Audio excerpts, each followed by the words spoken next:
Hey, it's Biddy Penny, and I'm making a junk journal. So, this clip you might remember from a video recently where I went through 10 pounds of scrap paper, and it came up with these two junk journals. This one here is like a traveler's notebook size, and I'm grabbing two 12 by 12 sheets of paper from cardstock paper from my stash. And these are going to help me build a cover. So I timed myself making this, and it took me 30 minutes from start to finish with glue, drying, and everything. This is a super fast and wonderful way to make a journal, in my opinion. So I am making this for Helen. I want to inspire her over at Crafty Mama Diaries, and I've just gotten to know her through YouTube recently, and she's so delightful. She has an amazing YouTube channel and Instagram page. She makes cards. She's a card maker, you guys, and she's wonderful.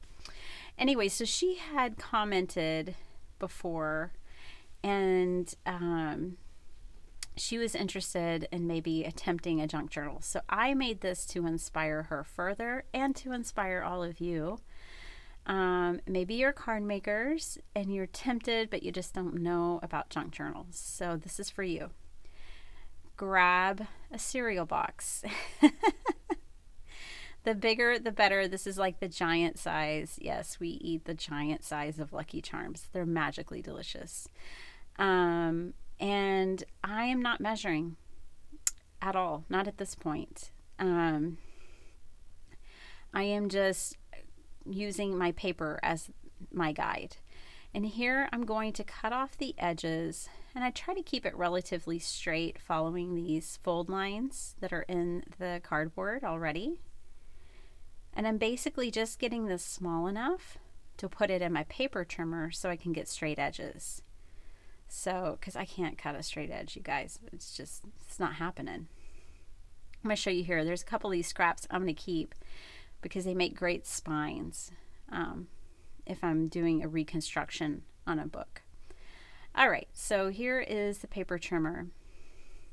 And I wanted to leave this in because, I mean, this is not fancy. You don't have to have a big heavy-duty paper cutter or anything. And I have noticed through the years that name brand cereal boxes are heavier weight than generic. Just saying. So I was looking at this and I was thinking, oh my goodness, I just like this cardboard like craft look. You wouldn't even have to cover that. Like that could be the cover or the inside of your journal, and you could just cut up one piece of paper and cover up the Lucky Charms. Hey, if you really love Lucky Charms, you could even leave the Lucky Charms on there. This is a junk journal after all. But I'm going to cover it up because I like it a little more fancy than that. I like to use all this pretty paper I've bought. Okay, my measurements are 8¼ by 10½, just in case you're interested. When I folded my book, I left some space because I wanted there to be enough room to grow. So I wanted there to be enough room that I could add pictures and more paper or, school programs, whatever I want. I wanted to be able to add that stuff. So I made sure that there was enough gap there that the book could grow and the cover would still keep the edges covered. So that's what you want to do. You want to increase the width for as thick as you want the book to be able to grow. Okay, this is my absolute favorite glue for junk journals and books. I've tried a few, and this is hands down, in my opinion, the very best. It's the Line Co., and it's pH neutral, and it's made specifically for books. It's fantastic. In fact, I think I'm just going to go into using it in my card making too, to be honest. I like it that much. So here I'm using my flat silicone brush to spread all this glue around. You guys, I made this at 5 o'clock in the morning before going to work because I really felt inspired and I wanted to get it out, and it's like so hard to find time to craft right now. I'm working like 60-hour weeks and homeschooling. So yeah, crafting, I really have to squeeze it in. So that's what I did. I really wanted to get this video out and I wanted to inspire. Okay, I cut my paper just ever so slightly, like 1/8 of an inch off, and I decided, well, I'll just cover it with more paper. I was thinking you could use ribbon, you could not cover it, you could use anything you like. Also, you could have just put pockets across here, because originally I was planning on this being the inside of the journal, but once I got all my paper glued down, I kind of wanted it to be the outside of my journal, so I changed my mind, and that's why I just went ahead and put paper on it. And not real even either, but it all works out in the end. Okay, I noticed on this coated cardboard, you need less glue. On the porous side, the untreated side, it will soak up the glue. The side you don't need quite as much, just so you know when you're squeezing it out. You do want to make sure you get the edges really good.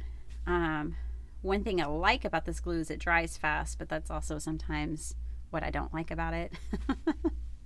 So there, it's real obvious how I cut my paper a little short, but that's not a problem, because I'm going to take this scrap piece, and since this is going to be the inside of my journal now, I'm going to show you how to make a pocket, or 2 pockets.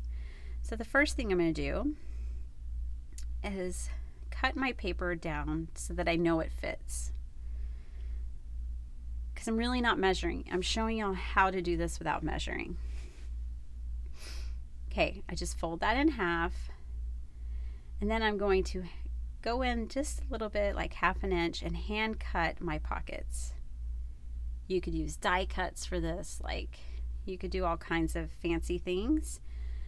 But again, this is my 30-minute from start to finish journal. All right, so now I'm just coming in, making sure everything is looking like I want it to. Then I'm going to bring in some scor tape, and that's how I'm going to secure my pockets down.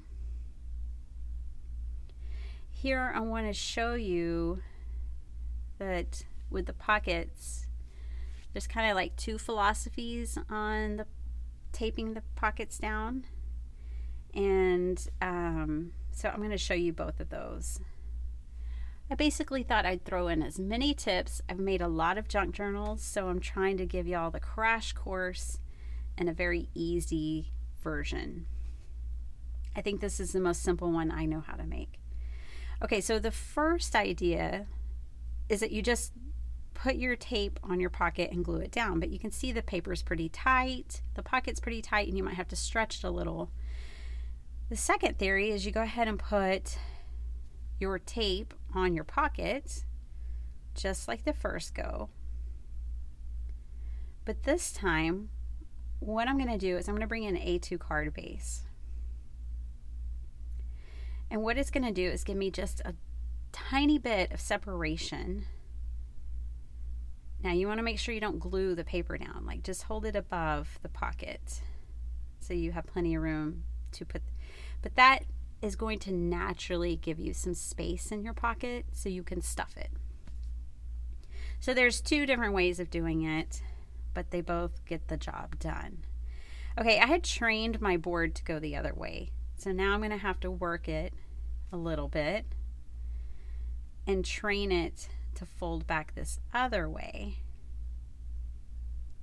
And I'm not wanting to give it a hard crease. I want that edge to be really soft. And if you're working with these cereal boxes, you can get a soft edge, which is, in my opinion, really great. I'd prefer that over a hard edge on these journals.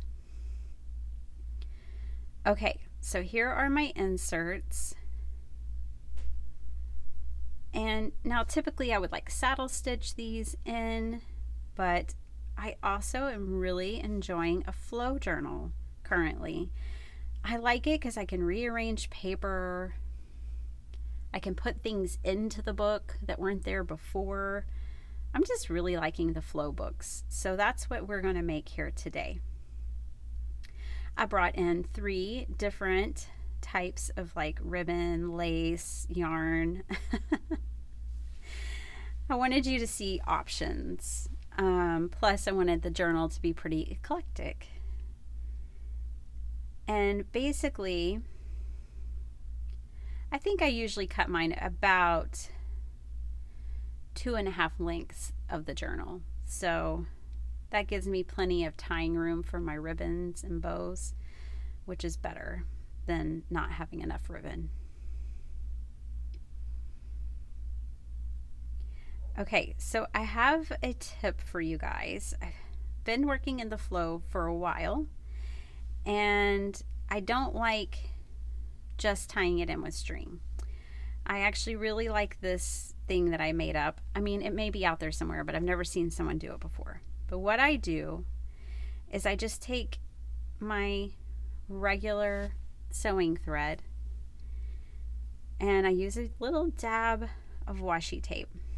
This is to hold it down on the cover while I wrap it around the signature. Okay, and I don't do this any certain number of times, but probably 4 or 5. And you certainly don't want to do it too tight because this thread will cut your paper, especially over time. So you want it loose so it's not damaging your paper, but holding it together. So I am going to tie this off.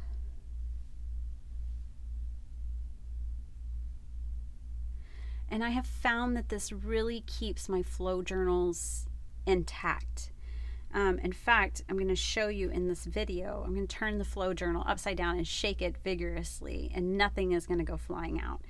Before, when I would just use my twine to wrap it around the spine of the cover and be done with it, I found that I would lose paper more often.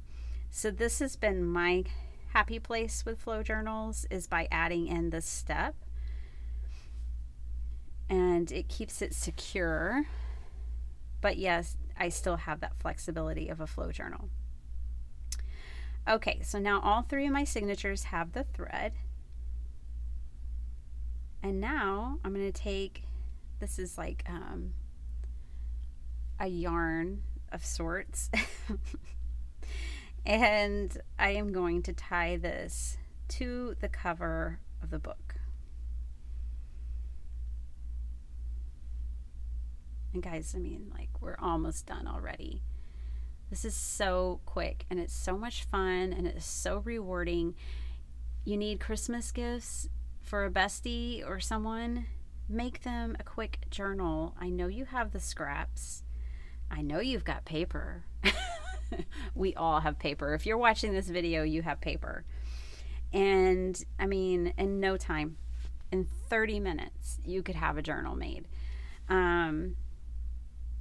With my traveler's notebook inserts for this size, I cut them at 8 1/4 by 8 1/2, I believe. And so that's the size of the pages before they're folded typically. But now this was all scrap paper. I just cut it down to make sure it wasn't hanging out, but I actually didn't measure any of the paper that went into this journal. I just made sure it was all within the constraints of a certain size, if you know what I mean. So they could be smaller, the sheets just couldn't be larger than a certain size. And that gave me that uniformity that I needed to then turn it into a book. Hope that makes sense. So I was kind of playing around with my thread here. I thought I would disperse the bows, but I didn't like that too much. I do like them all up top together. It's like almost like a fun tassel. And so my journal is constructed. I'm showing you here how you can just pull pages out. Here's the vigorous shaking. Nothing fell out. Yay. I think it's so pretty. I really like this. I'm probably going to put it in my Etsy shop this weekend for sale. I try to restock each Sunday. It doesn't always happen, but I'm going to try. And that's probably where it'll go, unless I get overly attached to it this week and decide to keep it. But here, this is my favorite way to bind junk journals at the moment, is I use my crocodile. I go in and, or it's not a crocodile, maybe it is, I can't remember. I use this tool to punch a hole and then I put the eyelet in. It's a very convenient thing to have. And then I can put my ribbon through the eyelet and it's just a beautiful thing. It holds so lovely. This ribbon is from the Dollar Tree, y'all. I love it. I'm going to have to go back and see if they have any more. And I'm going to buy an unnamed amount of them if they're in stock. I love the color. I love it's so satiny, but then like well made. It's just fantastic. Okay, if you can't ever get your ribbon through, slide one down like 1/4 of an inch, roll it all up, and then you can pull it through. Another tip for you. All right, so I kind of straighten my ribbon out because I want this closure to be nice. And I wrap a piece around each edge. I will have to burnish these ends, you know, with a lighter and seal off the ribbon. But there it is. And here is a flip through for you.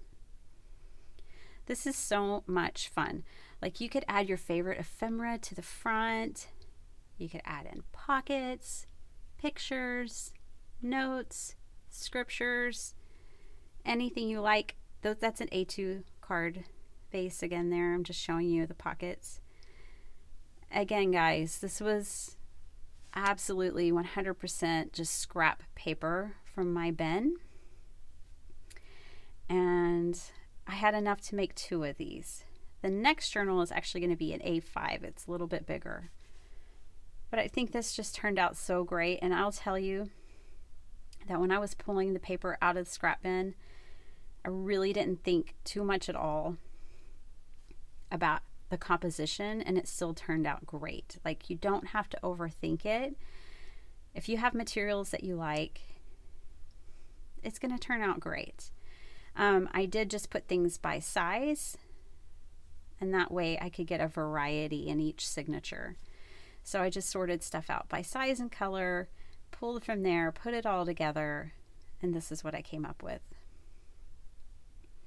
All right, I know this isn't a card video, but I'm a paper crafter. So I do love junk journals. I haven't been making a lot, but you will see more of it on my channel. Even if you are a card maker, I hope you'll stick around for it. Maybe you'll even get into this hobby as well. You've got the paper, right? And they really do make great gifts. They're so much fun even just to work in yourself. And this is the result. So try it out. You may like it. Leave me a like. Leave me a comment. Let me know what you think. Subscribe if you haven't yet. Please hit that bell so you'll see more of what I make. And have a really great day. Bye.